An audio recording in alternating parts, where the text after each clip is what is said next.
নবম দশম শ্রেণীর শিক্ষার্থীরা। আজকে আমি তোমাদের হিসাব বিজ্ঞান বইয়ের দ্বিতীয় অধ্যায় লেনদেন এবং এই লেনদেনটা কেমনে হয়, লেনদেন নিয়ে যে অঙ্কগুলো হয় ওই অঙ্কগুলো কীভাবে সমাধান করব আমরা সেগুলো নিয়ে আলোচনা করব। প্রথম শুরুতে আমি আমার আলোচনার প্রথম যেই বিষয় সেই বিষয়ের অধ্যায়টা লিখে ফেলি। লেনদেনটা ইংরেজি প্রতিশব্দ হলো ট্রানজ্যাকশন।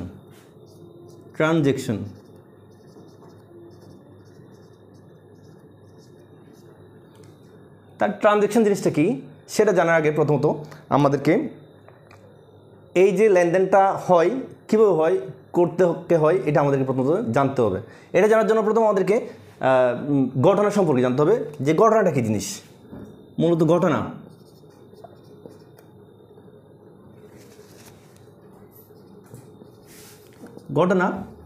ঘটনাটা কী জিনিস আগে আমরা একটু দেখিনি। আমাদের বাস্তব জীবনে যা ঘটে তা হচ্ছে ঘটনা।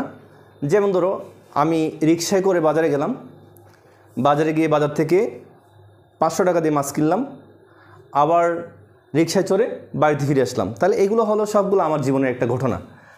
এই ঘটনাগুলো থেকে মূলত লেনদেনের উৎপত্তি হয়। আর এই ঘটনাটা হলো দুই প্রকার, একটা হলো আর্থিক ঘটনা,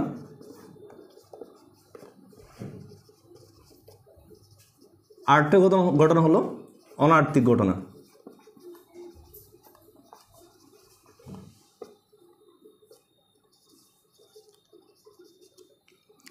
এখন আমার কথা হলো আর্থিক ঘটনাটা কী জিনিস। তাহলে যে ঘটনার সাথে অর্থের সাথে সম্পর্ক আছে মূলত ওইটাই হলো কি আর্থিক ঘটনা। তাহলে কি বোঝা যাচ্ছে, যে ঘটনার সাথে অর্থের সম্পর্ক আছে ওইটা হলো কি আর্থিক ঘটনা। আর অনার্থিক ঘটনা কি, যে ঘটনার সাথে অর্থের সাথে কোনো সম্পর্ক নেই ওইটা হলো অনার্থিক ঘটনা। এখন যে আমাদের লেনদেন মূলত এই আর্থিক ঘটনা থেকে আমাদের লেনদেনের উৎপত্তি হবে, অনার্থিক ঘটনা কখনো লেনদেন হবে না। এখন আমি যদি লেনদেনটাকে যদি একটু করে বিশ্লেষণ করি তাহলে আমি পাই দুইটা শব্দ, একটা হচ্ছে ল্যান আর একটা হলো দেন। ল্যান অর্থ হচ্ছে লওয়া, দেন মানে হচ্ছে দেওয়া। আমরা লওয়াটাকে নেওয়া বলতে পারি।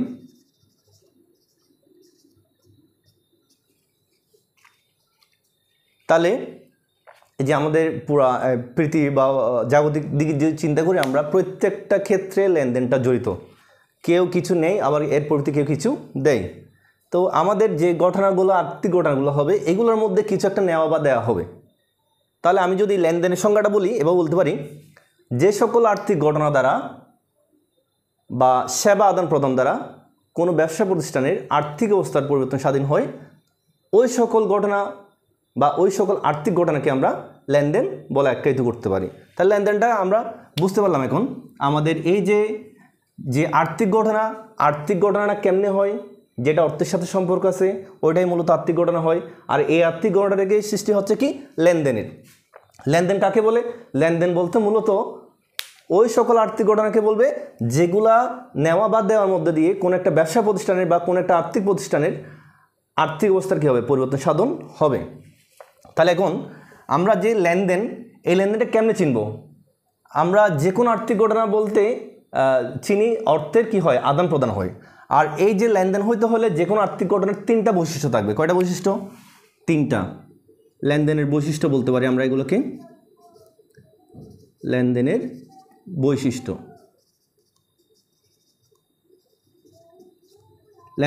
বলতে আমরা প্রথমত বলতে পারি, 1, আর্থিক অবস্থার পরিবর্তন হবে। প্রথমত আর্থিক অবস্থার পরিবর্তন, প্রথম বলি অর্থের অঙ্কে পরিমাপযোগ্য। অর্থের অঙ্কে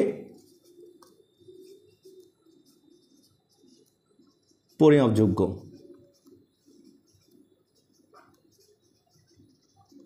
2 নম্বর বলতে পারি আর্থিক অবস্থার পরিবর্তন।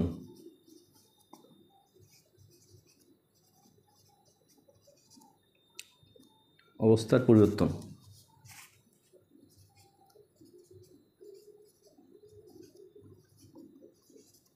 3 নম্বর বলি দ্বৈত সত্তা। এখন তাহলে প্রথমত দেখি অর্থের অঙ্কের পরিমাপযোগ্যটা কী জিনিস। অর্থের অঙ্কে পরিমাপযোগ্য বলতে যদি কোনো ঘটনা লেনদেন হয়ে থাকে তাহলে এটার অবশ্যই একটা আর্থিক অঙ্কের একটা পরিমাপ থাকবে। যেমন বলতে পারি, এটার জন্য যদি বলি আমি আসবাবপত্র ক্রয় করা হলো, আসবাবপত্র ক্রয় করা হলো 50,000 টাকা। তাহলে এই যে আমি প্রতিষ্ঠানের জন্য কি কিনলাম, আসবাবপত্র কিনলাম, এটার একটা অর্থের একটা অঙ্ক আছে। এই অর্থের অঙ্কটা হচ্ছে কত, 50,000 টাকা বলতে পারি এভাবে করে। তারপর বললো 2 নাম্বার বৈশিষ্ট্য হলো কি, আর্থিক অবস্থার পরিবর্তন। তাহলে যদি কোনো ঘটনা, কোনো আর্থিক ঘটনা যদি লেনদেন হয়ে থাকে, তাহলে অবশ্যই সেটা দ্বারা আর্থিক অবস্থার কি আসবে, পরিবর্তন আসবে। অর্থাৎ আমার ব্যবসা প্রতিষ্ঠানে একটা জিনিস আসবে এবং সেটা পরিবর্তে একটা জিনিস ব্যবসা থেকে চলে যাবে। তাই আমি যে প্রথম উদাহরণটা লিখলাম, আসবাবপত্র ক্রয় করা হলো কত টাকা, 50,000 টাকা। এটা দিয়ে যদি চিন্তা করি আমি, এটার মধ্যে আর্থিক অবস্থার পরিবর্তন কেমন আসছে। প্রথমত আমার প্রতিষ্ঠানে কি আসলো, আসবাবপত্র নামক একটা সম্পদ আসলো, আসবাবপত্র আসলো। তারপর এই যে আসবাবপত্রটা আসলো, এটা আনতে গিয়ে আমার ব্যবসা প্রতিষ্ঠান থেকে কি চলে গেল, নগদ 50,000 টাকা চলে গেল। তাহলে এটা নগদের সাথে একটা সম্পর্ক আছে, নগদ। তাহলে এখানে পেয়ে গেলাম কয়টা পক্ষ, 2টা পক্ষ। কেন, কারণ আসবাবপত্র যখন কিনলাম, আমার ব্যবসা প্রতিষ্ঠানে আসবাবপত্র আসছে, তাহলে একটা আর্থিক অবস্থার পরিবর্তন হয়েছে। এটা আনতে গিয়ে আমার থেকে নগদ কি চলে গেল, 50,000 টাকা চলে গেল, এটা একটা পরিবর্তন আসছে। এখন আমার লেনদেনের 3 নম্বর বৈশিষ্ট্য যেটা, ওইটা হলো কি, দ্বৈত সত্তা। দ্বৈত সত্তা মানে হচ্ছে দুইটা পক্ষ। তাহলে যদি কোনো আর্থিক ঘটনা যদি লেনদেন হয়ে থাকে, তাহলে অবশ্যই এটার 2টা পক্ষ থাকবে। একটা পক্ষ সুবিধা নিবে, আরেকটা পক্ষ সুবিধা দিবে। এই যে আমার প্রথম যে উদাহরণের মধ্যে আবার সেই একই দ্বৈত সত্তা বিরাজ আছে। কেমন, যদি বলি আমি আসবাবপত্র যখন কিনলাম, আমার প্রতিষ্ঠানে আসবাবপত্র নামক একটা সম্পদ বাড়ছে, এটার পরিবর্তে আমার থেকে কি চলে গেল, নগদ টাকা নামক একটা সম্পদ চলে গেল। তাহলে 2টা পক্ষ আছে, একটা হচ্ছে আসবাবপত্র হিসাব, একটা হচ্ছে কি, নগদান হিসাব। আমরা এটাকে করে বলতে পারি, হিসাব নিয়ে লিখতে পারি, আসবাবপত্র হিসাব লিখতে পারি, আরটা লিখতে পারি কি, নগদান হিসাব।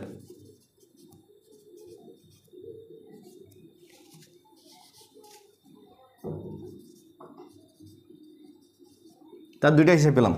2টা হিসাব মানে 2টা পক্ষ, একটা হলো ডেবিট, আমি ডেবিট লিখে যাচ্ছি, আর এটাকে বলা হয় ক্রেডিট। ডেবিট ক্রেডিট কেন হলো সেটা আমি পরবর্তীতে আলোচনা করব।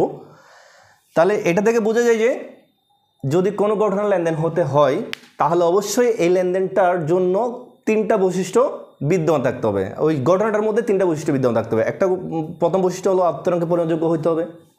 যদি কোনো ঘটনা লেনদেন হয়, তাহলে অবশ্যই এটা অর্থের অঙ্ক, একটা অঙ্ক থাকবে, যেটা দিয়ে আমরা একটা পরিমাপ করতে বলতে পারবো, এত টাকার জিনিস আমার কেনা হলো, বেচা হলো, বা এত টাকার জিনিস আমার থেকে চলে গেল, এটা বলতে পারবো। তারপর 2 নম্বর বৈশিষ্ট্য হচ্ছে আর্থিক অবস্থার পরিবর্তন। যদি কোনো ঘটনা লেনদেন হয়, তাহলে অবশ্যই এটা দ্বারা আমার ব্যবসা প্রতিষ্ঠান বা আর্থিক প্রতিষ্ঠানে কী হবে, আর্থিক অবস্থার একটা পরিবর্তন আসবে। তারপর 3 নম্বর বৈশিষ্ট্য যেটা দ্বারা বোঝা যাচ্ছে, সেটা হলো দ্বৈত সত্তা, 2টা পক্ষ বিরাজ করবে। যদি কোনো ঘটনা লেনদেন হয়, তাহলে অবশ্যই আমরা এটা বলতে পারি, এটার মধ্যে 2টা পক্ষ বিরাজ করবে, একটা পক্ষ সুবিধা দিলে আরেকটা পক্ষ সুবিধাটা নিবে। তো এই লেনদেনের যে ওয়ার্ডটাকে ভেঙেছিলাম, লেন লবা, তার মানে একটা নেওয়া হবে আর একটা দেওয়া হবে, তার মানে এটা দ্বৈত সত্তার মধ্যে বিরাজ। আচ্ছা, তাহলে আমরা প্রথমত দেখিনি এই লেনদেন অধ্যায়ে আমাদের কি কি প্রশ্ন হয়। এই লেনদেন অধ্যায়ের যে প্রশ্নগুলো হয়, মূলত ওই প্রশ্নগুলোর উপর ভিত্তি করে আমরা আমাদের বাকি ক্লাসটা কন্টিনিউ করব। এখানে প্রথম প্রশ্ন হতে পারে, লেনদেন নয় এমন ঘটনাগুলো চিহ্নিত করো, এমন ঘটনাগুলো চিহ্নিত করো।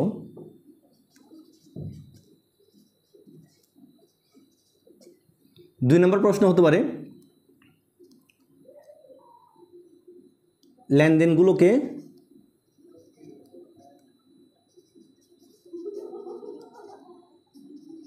সমীকরণ পদ্ধতিতে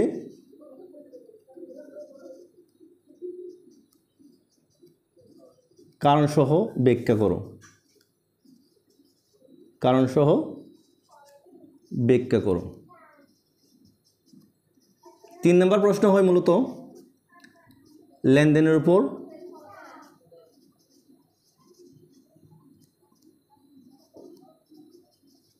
হিসাব সমীকরণের প্রভাব।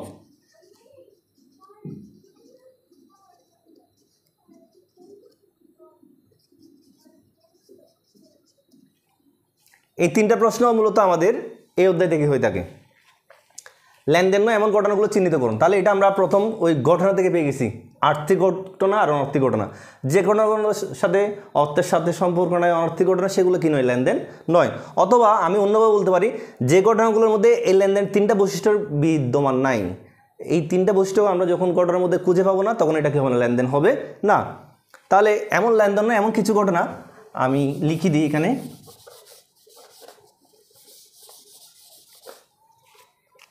তাহলে কোন ঘটনাগুলো লেনদেন নয় এমন কিছু ঘটনা আমি লিখছি, লেনদেন নয় এমন কিছু ঘটনা, এমন কিছু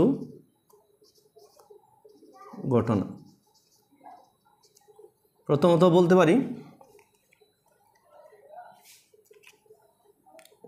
কোনো সম্পত্তি ক্রয়ের ফরমাইশ বা অর্ডার করা হলে, কোনো সম্পত্তি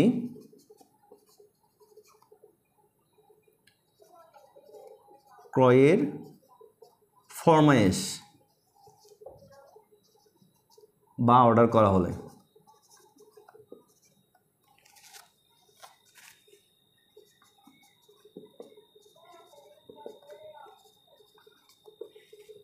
তারপর বলতে পারি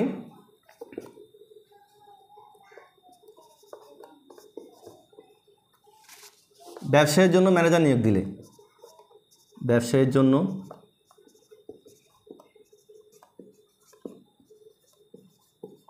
ম্যানেজার নিয়োগ দিলে।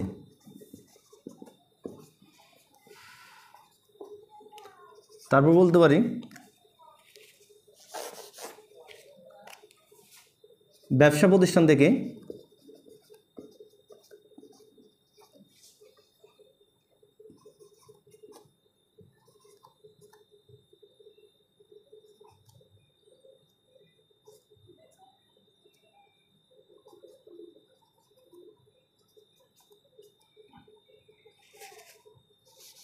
এইভাবে বলতে পারি আমরা এটাকে, ব্যক্তিগত কোনো খরচ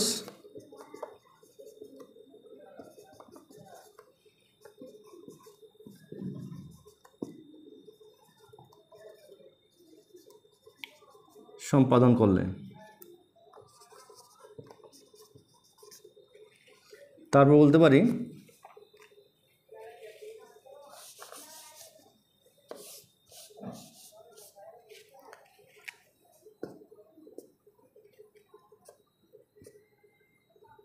কোনো পণ্য ক্রয় বা বিক্রয় করার সিদ্ধান্ত নিলে।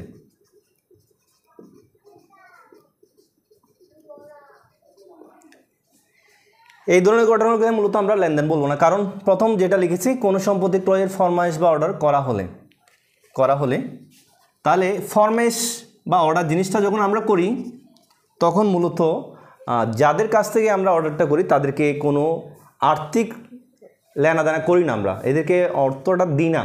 যখন পণ্যটা আমাদের হাতে আসে তখন মূলত আমরা কি করে থাকি, এটার জন্য পে করে থাকি, প্রদান করে থাকি টাকা পয়সা। এর আগে যখন ফরমাইশ বা অর্ডার করা হয় কোনো টাকা পয়সা দেওয়া হয় না। তাহলে যেহেতু আমি বলেছিলাম এটা অর্থের অঙ্কে পরিমাপযোগ্য হইতে হবে, আর্থিক অবস্থার পরিবর্তন আনতে হবে। তাহলে আমি যখন সম্পত্তি ক্রয়ের জন্য ফরমাইশ প্রদান করব, তাহলে এটা অর্থের অঙ্কে পরিমাপযোগ্য হইলেও আর্থিক অবস্থার কোনো পরিবর্তন আসবে না এটা দ্বারা। তারপর বললাম ব্যবসার জন্য ম্যানেজার নিয়োগ দিলে আমি এই ব্যবসায়ে আমার ব্যবসা প্রতিষ্ঠানের জন্য বা আমার দোকানের জন্য বা কর্মচারী নিয়োগ দিলাম বা কোনো একটা ম্যানেজার নিয়োগ দিলাম। ম্যানেজার নিয়োগ দিলে কিন্তু একে টাকা দেওয়া হয় না, বেতন দেওয়া হয় না। যখন মাস শেষ হবে তখন একে কি দেওয়া হবে, বেতন দেওয়া হবে। যেহেতু একে বেতন দিব না, নিয়োগ দেওয়ার সাথে সাথে যেহেতু আমরা বেতন দিব না, সেহেতু এটাকে আমরা কি বলবো না, লেনদেন বলবো না, কারণ এটা দ্বারা আর্থিক অবস্থার কোনো কি হবে না, পরিবর্তন সাধন হবে না। তার বললাম ব্যক্তিগত কোনো খরচ সম্পাদন করলে, ব্যক্তিগতভাবে আমি ব্যক্তিগত কোনো খরচ আমার ব্যক্তিগতভাবে যদি করি তাহলে এটাকে লেনদেন বলা যাবে না। তার বললাম কোনো পণ্য ক্রয় বা বিক্রয় করার সিদ্ধান্ত নিলে, আমি যখন কোনো একটা পণ্য কিনবো বা কোনো একটা পণ্য বিক্রি করবো, এরকম একটা সিদ্ধান্ত নিয়েছি কিন্তু এখন কেনা বেচা করিনি, যদি কেনা বেচা না করি তাহলে এটাকে আমরা লেনদেন বলতে পারবো না। তাহলে আমার প্রথম প্রশ্ন যেটা, লেনদেন নয় এমন ঘটনাগুলো চিহ্নিত করো, এই প্রশ্নের সমাধানে আমরা এই জিনিসগুলোকে মাথায় রাখতে পারি। যদি এই বিষয়গুলো যদি মাথায় রাখি তাহলে আমরা মূলত এখান থেকে 2 নাম্বার পেয়ে যাব। এই যে এটা 2 নাম্বারের প্রশ্ন, এখান থেকে 2 নাম্বার হয় এটা 2 নাম্বার প্রশ্নটা আমরা পেয়ে যাব। তারপর 1 নাম্বার প্রশ্নের পর 2 নাম্বার প্রশ্ন যেটা আসছে সেটা হলো লেনদেনগুলোকে সমীকরণ পদ্ধতিতে কারণসহ ব্যাখ্যা করো। তাহলে আমরা লেনদেন যে সমীকরণ আছে প্রথম ওই সমীকরণ সম্পর্কে আমাদেরকে একটু ধারণা নিতে হবে। তাহলে সমীকরণটা কি জিনিস, সমীকরণটা কি জিনিস একটু দেখি।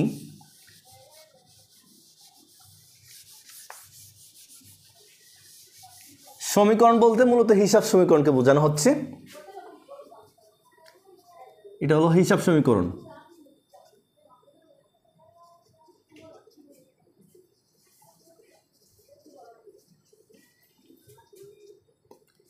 হিসাব সমীকরণ এটাকে প্রথমত আমি একটু লিখে নিই। হিসাব সমীকরণ বলা হয় মূলত a = a + oek। আর এই হিসাব সমীকরণের উদ্ভাবক হলেন একজন ইতালীয় ধর্মযাজক এবং গণিতবিদ যার নাম ছিল লুকা পেসিওলি। লুকা পেসিওলি হিসাব সমীকরণটাকে ব্যাখ্যা করেছেন। ওনার এই হিসাব সমীকরণ থেকে আমরা আমাদের যাবতীয় লেনদেনগুলোকে কি করি, কোনটা লেনদেন নয় সেটা ব্যাখ্যা করতে পারি। এই হিসাব সমীকরণ এটা হলো সংক্ষিপ্ত রূপ। যখন এটাকে আমরা বর্ধিত রূপ লিখব, এটাকে বর্ধিত রূপে লিখতে পারি a = l + c + r - ex - d। আচ্ছা, এটা হলো সংক্ষিপ্ত রূপ আর এটা হলো কি বর্ধিত রূপ হিসাব সমীকরণের। এখন প্রথমত আমি এই যে এটা কী জিনিস, এলটা কী জিনিস, ওইটা কী জিনিস, সেই বিষয়গুলো নিয়ে একটু আগে ধারণা নিই, তারপর যাব কীভাবে সমীকরণ পদ্ধতিতে ব্যাখ্যা করবো সেটাতে। এ মানে হলো অ্যাসেট, এ মানে হলো কি অ্যাসেট, অ্যাসেট মানে হলো কি সম্পদ। তাহলে সম্পদটা কী জিনিস, আমার ব্যবসা প্রতিষ্ঠানে যা যা কিছু আছে যেগুলো দিয়ে আমি সুযোগ সুবিধা পাবো ওইগুলো হলো আমার জন্য সম্পদ। যে জিনিসগুলো ব্যবহার করলে আমার ব্যবসা প্রতিষ্ঠানে সুযোগ সুবিধা পাবো, আমি ওইগুলো ব্যবহার করলে সুযোগ সুবিধা আসবে ব্যবসা প্রতিষ্ঠানে, সেগুলো হলো আমার জন্য অ্যাসেট। এল মানে হলো কি লায়াবিলিটিস, দায়। তাহলে দায়টা কি জিনিস, দায়টা হলো আমার ব্যবসায়ে তৃতীয় পক্ষের দাবি। যে আমার ব্যবসাটা পরিচালনা করলাম, শুরু করলাম, এই ব্যবসা শুরু করতে গিয়ে সবগুলো যে আমার নিজস্ব অর্থায়নে হবে তেমন না। আমি হয়তো আমার বন্ধু বান্ধব থেকে ঋণ নিতে পারি, কর্জ নিতে পারি, বা ব্যাংক থেকে লোন নিতে পারি, বা আত্মীয় স্বজন থেকে ধার করে নিয়ে আসতে পারি। তাহলে এই যে বন্ধু বান্ধব থেকে যখন আমি ঋণ নিব, কর্জ নিব, বা আত্মীয় স্বজন থেকে যখন ধার নিব, ব্যাংক থেকে যখন লোন নিব, এদের টাকাগুলো আমাকে পরিশোধ করতে হবে।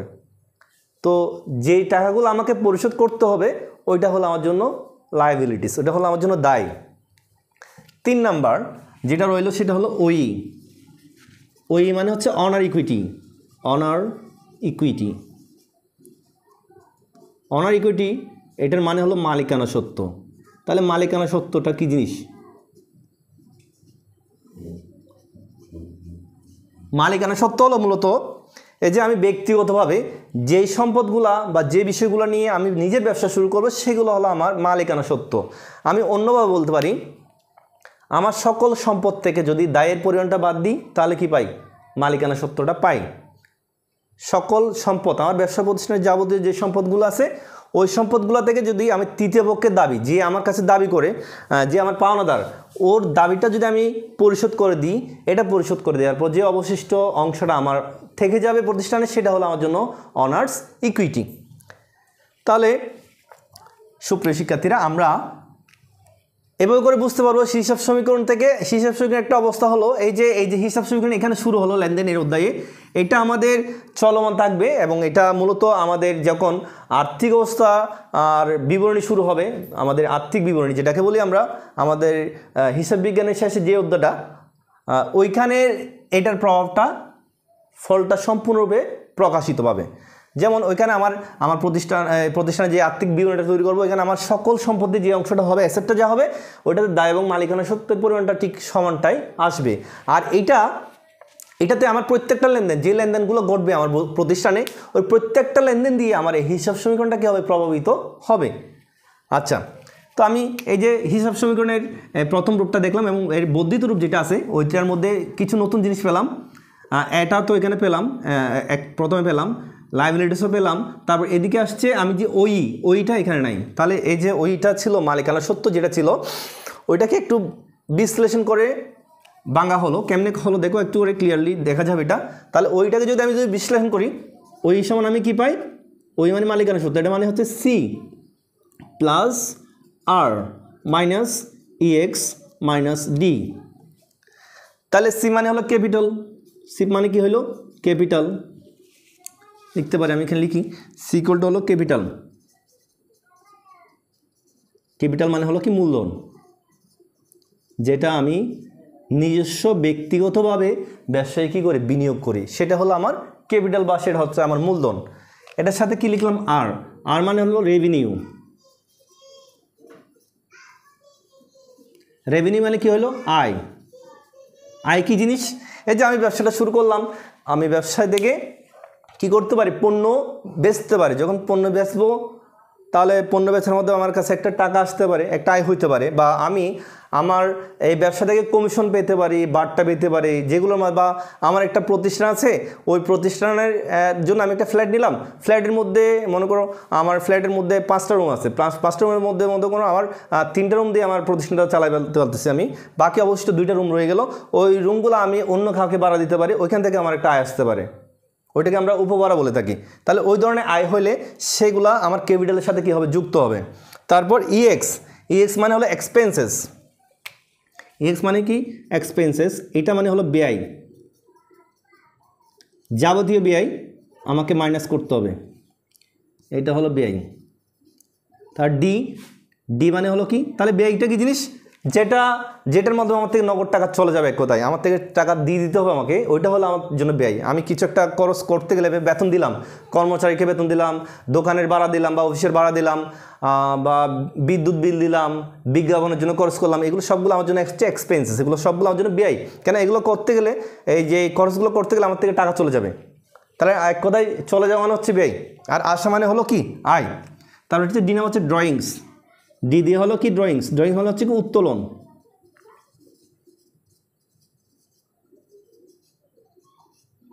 উত্তোলনটা কি জিনিস, এই যে আমার ব্যবসা প্রতিষ্ঠান, মনে করো আমার একটা মুদির দোকান আছে, এখন আমি আমার মুদির দোকান থেকে মনে করেন তো চাল খাই, ভাত যেহেতু খাই আমাকে চালের প্রয়োজন, আর এই চালটা আমি আমার দোকান থেকে নিয়ে যাবো, বাইরে থেকে কোনো দোকান থেকে কিনে আনবো না। তো এই যে আমার দোকানে যেটা পণ্য সেটা যদি আমি উত্তোলন করি, মূলত ওটা হচ্ছে উত্তোলন বা এটাকে ড্রয়িংস বলি। এই যে উত্তোলন করলে এটা আমার কি থেকে, তো ক্যাপিটাল বিনিয়োগ থেকে বাদ যাবে, মূলধন থেকে বাদ যাবে। তাহলে আমরা ওইটাকে যদি এভাবে বিশ্লেষণ করে এই জিনিসগুলো পাই, ওই মানে হলো কি ক্যাপিটাল মূলধন, এটার সাথে আমরা রেভিনিউ যোগ করব, যত প্রকার আয় হবে সবগুলো যোগ করব, যোগ করার পর এক্সটা বাদ দিব, বাদ দেওয়ার পর ড্রয়িংসটা বাদ দিব, বাদ দেওয়ার পর যে অংশটা থাকবে সেটা হচ্ছে আমার জন্য কি ওই মালিকানা সত্ত্ব, আমার সত্ত্বাধিকার। ক্লিয়ার? ওকে, তাহলে আমি এখন এই টার্মটা যদি জানি, আমি আমার লেনদেনগুলোকে সমীকরণ পদ্ধতিতে কারণ সহ কী করতে পারবো, ব্যাখ্যা করতে পারবো। তাছাড়া আমাকে কিছু বিষয় মাথায় রাখতে হবে, এই যে সমীকরণটা প্রভাবিত হয় কিছু বিষয় দ্বারা, কি হয় প্রভাবিত হয়, বিষয়গুলো কী কী আমাকে জানতে হবে প্রথমত। তাহলে আমি লিখতে পারি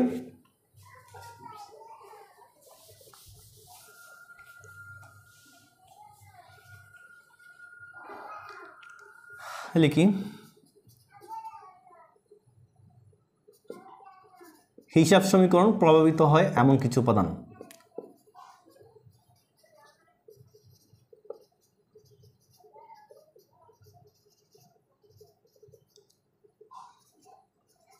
এমন উপাদানগুলো,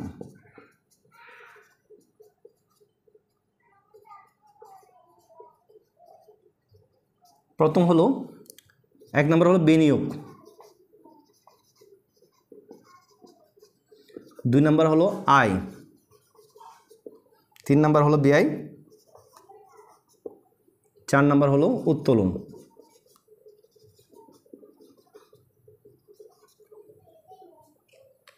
এই যে হিসাব সমীকরণ, এই 4টা উপাদান দ্বারা কী হবে, প্রভাবিত হবে। প্রথম হলো বিনিয়োগ দ্বারা প্রভাবিত হবে, তারপর হলো আয় দ্বারা প্রভাবিত হবে, তারপর হলো ব্যয় দ্বারা প্রভাবিত হবে, তারপর হলো কি উত্তোলন দ্বারা প্রভাবিত হবে। তাহলে প্রভাবিত কীভাবে হবে দেখি আমরা। বিনিয়োগ, যখন ব্যবসায় আমরা কোনো কিছু বিনিয়োগ করি, মূলধন হিসেবে বিনিয়োগ করি, তখন দেখা যায় যে আমাদের এই হিসাব সমীকরণের এ নামক সম্পদ যেটা আছে এটা বৃদ্ধি পাবে। এ নামক সম্পদটা কীভাবে বৃদ্ধি পাবে, এবং সাথে সাথে আমার হিসাব সমীকরণের যেটা ওই মালিকানা সত্ত্ব ওটাও বৃদ্ধি পাবে। তাহলে কি বুঝলাম, যখন প্রতিষ্ঠানে বিনিয়োগ বাড়বে তখন হিসাব সমীকরণে কী বাড়বে, সম্পদ আয় বাড়বে, সাথে সাথে কী বাড়বে, মালিকানা সত্ত্ব ওই বাড়বে। ক্লিয়ার? তারপর 2 নাম্বার হলো আয়। তাহলে আমার কাছে আয় হইতে পারে, আয়টা বাড়তে পারে আবার কমতে পারে। যখন আয়টা বেড়ে যাবে তখন আমার প্রতিষ্ঠানের হিসাব সমীকরণে আয়টা বেড়ে যাবে, সাথে সাথে ওইটাও বেড়ে যাবে। তাহলে যখন আয় হলো, আয়টা যখন বেড়ে যাবে, আয়টা কেমনে হয়, প্রথম হলো বিক্রয়। বিক্রয় যদি হয়, প্রতিষ্ঠানের বিক্রয় যদি বাড়ি থাকে, তাহলে আমার প্রতিষ্ঠানের অবশ্যই কী বাড়বে, এ বাড়বে এবং ওইটা বাড়বে। আর এই বিক্রয়টা মূলত বিক্রয়ের মধ্যে আমাদের আয়ের মূল উৎস হলো বিক্রয়। আয়ের মূল উৎস হলো কি, বিক্রয়। এই একটা জিনিস আমাদেরকে ভালো করে মাথায় রাখতে হবে, আয় এর মূল উৎস কি, বিক্রয়। আর এই বিক্রয়টা মূলত 2ভাবে হয়, 3ভাবে হয়। একটা হলো নগদে, 2 নাম্বার হলো চেকে, 3 নাম্বার হলো বাকিতে। তাহলে আমার এই বিক্রয়টা যেভাবে হোক, নগদে হোক, চেকে হোক, বাকিতে হোক, যেভাবে হোক, আমার অবশ্যই আমার হিসাব সমীকরণে কী বাড়বে, এটা বাড়বে, সাথে সাথে কী বাড়বে, মালিকানা সত্ত্ব ওইটা বাড়বে। তারপর 2 নাম্বার হচ্ছে ব্যয়। ব্যয়টার মূল উপাদান হলো ক্রয়।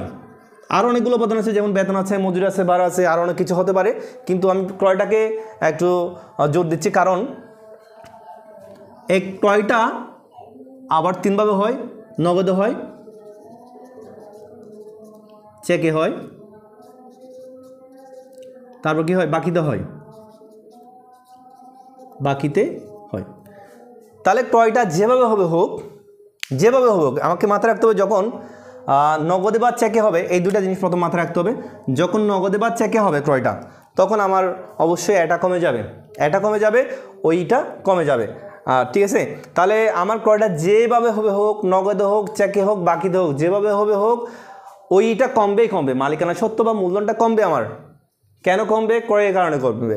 ক্রয়টা যদি নগদে হয়, চেকে হয়, বাকিতে হয়, এই 3টা ভাবের থেকে যেভাবে হোক, আমাদেরকে অবশ্যই মাথায় রাখতে হবে এই ক্রয়ের কারণে আমাকে ওইটাকে কমাই ফেলতে হবে, মানে ওইটা হ্রাস পাবে। সাথে সাথে এখন যদি নগদে হয়, যদি ক্রয়টা নগদে হয়, তাহলে আমার এটা কমবে, চেকে হইলেও এটা কমবে, কিন্তু বাকিতে হলে এটা কমবে না। তাহলে কি হতে পারে, যে এতক্ষণ যেগুলো ছিল বিনিয়োগ হইলে বাড়ছে, ওই বাড়ছে, তারপর যখন বিক্রয় আয় হইলো, বাড়ছে, ওই বাড়ছে। এখন ক্রয়ের বেলায় গিয়ে নগদ আর চেকে হইলে কমছে, আবার ওইও কমছে, কিন্তু বাকিতে হলে কিন্তু এটা কমবে না। তাহলে কি হতে পারে, এই বাকিতে হলে ডিরেক্টলি এটা কোথায় গিয়ে প্রভাব পড়বে, এই লায়াবিলিটিসের উপর প্রভাব পড়বে গিয়ে। আমার যেটা হিসাব সমীকরণ, ওই হিসাব সমীকরণের তৃতীয় পক্ষে দাবি বলেছিলাম, বাকিতে যখন আমি পণ্য কিনি, তাহলে আমার কাছে কেউ একজন পায়, পণ্য আসছে আমার হাতে, কিন্তু এটার জন্য আমি টাকা পরিশোধ করি না। তার মানে কেউ একজন আমার কাছে এটার জন্য এটার মূল্যটা আমার কাছে পেয়ে যায়, আর সে হলো আমার জন্য দায়ী। আমরা তাকে বলি, আমাদের হিসাব বিজ্ঞানের ভাষায় বলে এদেরকে পাওনাদার বা প্রদেয় হিসাব বলি। তাহলে এই দায়টা বাড়বে। তাহলে মাথায় রাখতে হবে, যখন ক্রয়টা বাকিতে হবে, আমাদের হিসাব সমীকরণে কী বাড়বে, এল বাড়বে। কি বাড়বে, এল বাড়বে। আর কি কমবে, ওইটা কমবে, এল বাড়বে।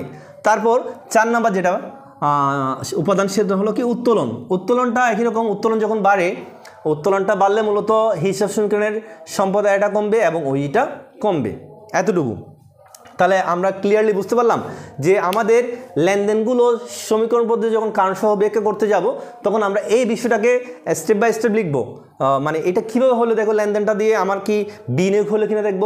যদি বিনিয়োগ হয় তাহলে কি লিখব, হিসাব সমীকরণে এবারে ওইবারে, এতটুকু। যদি তোমার আয় হয় তাহলে কি লিখব, এবারে ওইবারে, এতটুকু। হিসাব সমীকরণে এবারে ওইবারে। আর যদি ব্যয় হয় তাহলে কি লিখব, কমে ওই কমে, এতটুকুই। তারপর যদি বলে উত্তোলন, আমি লেনদেন দিয়ে বুঝতে পারবো কীভাবে আমার এটা উত্তোলন হইলো নাকি আয় হলো নাকি ব্যয় হলো নাকি বিনিয়োগ হইলো। যদি উত্তোলন হয় একেবারে কি লিখবো, কমে ওই কমে, এতটুকু। আচ্ছা, তাহলে আমি 2 নম্বর প্রশ্নটার সমাধানটা পেয়ে গেলাম।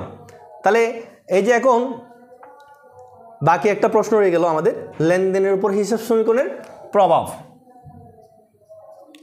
লেনদেনটার উপর হিসাব সমীকরণটা কেমনে প্রভাবিত হবে সেটা তো আমাকে এইগুলোর টুকিটাকে একটু হেল্প করবে। এই যে বিনিয়োগ, আয়, ব্যয়, উত্তোলন, এগুলো আমাকে হেল্প করবে। হিসাব সমীকরণটা তো আমরা জেনে ফেললাম যে হিসাব সমীকরণ কি। আমাদের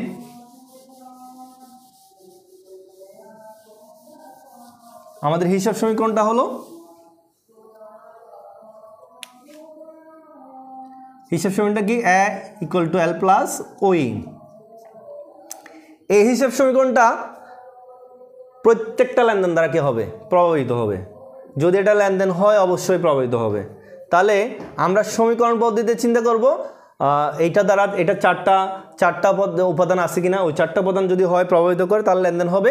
আর আধুনিক পদ্ধতি যদি চিন্তা করি ওইটাই। আর যদি সনাতন পদ্ধতিতে চিন্তা করি তাহলে দেখতে পাবো যে ওইখানে যে লেনদেনের মধ্যে তিনটা বৈশিষ্ট্য আছে কিনা। একটা প্রথম যে বৈশিষ্ট্যগুলো লিখেছিলাম, অর্থের অঙ্কে প্রয়োগযোগ্য কিনা, আর্থিক অবস্থার পরিবর্তন আসছে কিনা, দ্বৈত সত্য আছে কিনা। যদি এই তিনটা বৈশিষ্ট্য থাকে তাহলে যে কোনো ঘটনাকে আমরা লেনদেন বলতে পারি।